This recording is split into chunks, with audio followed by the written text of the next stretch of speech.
Hey there, welcome. Now in this video, I want to share with you 3 sales negotiation tactics, 3 tips that will help you get a better outcome from any sales negotiation that you may be involved with. And not only for you, but also for your customer. Now, if you don't know me, quick introduction, my name is Brian Conway from 𝗧𝗶𝗽𝗀.co.uk. I help businesses, primarily technology companies, improve their sales and, as you can see here, transform their top line. That's what I do. And this is 4-Minute Friday, where I take a few minutes on a Friday to share with you some tips and tactics or whatever that will help you close more business. This week, as I said, I want to talk about negotiation because the last couple of days I've been working with Adobe and working with some of their salespeople and improving their negotiation capabilities. So anybody from Adobe, big shout out to you there. Thanks for your hospitality over the last few days. Now, 3 tips, as I said, on improving sales negotiation. The first is to recognize that negotiation isn't a single activity. It's not just a one-off activity that you have to do at the end of the sales process just to close the deal. Make negotiation part of your whole sales process. Start negotiation or thinking about negotiating much earlier in the sales, any of your sales activity, as I said, in that sales process. Because during that process, you can then start to identify what's involved in the customer's buying processes, who is involved in those processes, what things will be of value to them. You can start to identify what those variables may be that you could trade when it comes to actual negotiation, and you need to have your radar, I guess, working to kind of pick up some of these signs and signals of what's important to them. And also you start to get clues with regards to what we call their BANTner, which is their kind of best alternative to actually a successful negotiation with you. So, kind of what is the things that they could do alternatively to working with you, which might mean they actually walk away from the deal and don't do any business with you. So if you're engaging or having a much more of a focused negotiation kind of mindset earlier in the sale, you will start to get and gather the information that will make it much easier and at the point of actual negotiation and give you a better outcome. Second thing is to recognize that don't just sell on price, sell on value. Another reason why you need to begin negotiating or thinking about negotiating much earlier.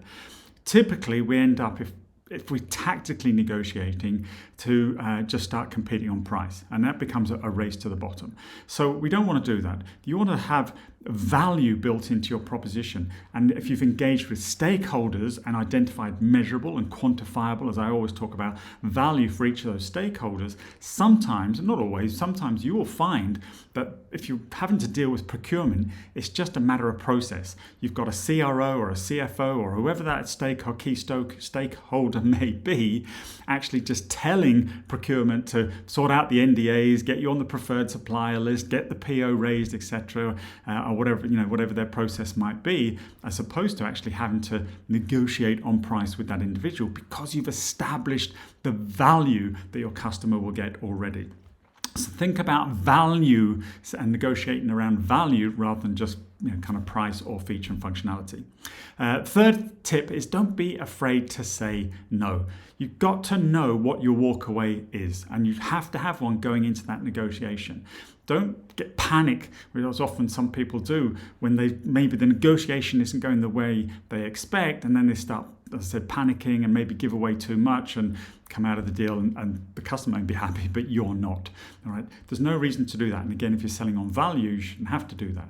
But know what that walk away is and be prepared to say no. There was a really nice story for one of the young ladies on the class this week, and it was her first lead that she got. And when they looked at the kind of commercial expectations of the potential client, they were so bad that they had to say no. Now, she was quite disappointed because it was her first lead and she wanted to get some points on the scoreboard, so to speak, but they had to say no. The thing is, the customer then came back and they said, with regards to, well, why aren't you quoting? They said, we won't quote unless we at least get a discovery call with you. We need to understand what you're trying to achieve.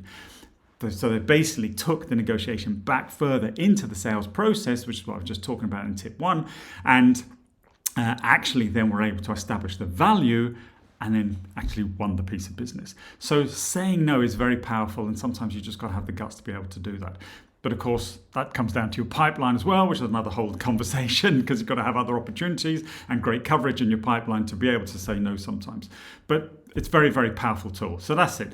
Negotiate earlier, negotiate on value, and be prepared to walk away. That's it for this week's 4-Minute Friday. I hope those tips help and get you thinking about the way you negotiate with your clients. Please do like, share, comment, always appreciated, and subscribe if you're watching on YouTube, etc. And I look forward to seeing you again next week. But in the meantime, have a great weekend and more importantly, a great week of selling next week. All the best. Take care. Bye.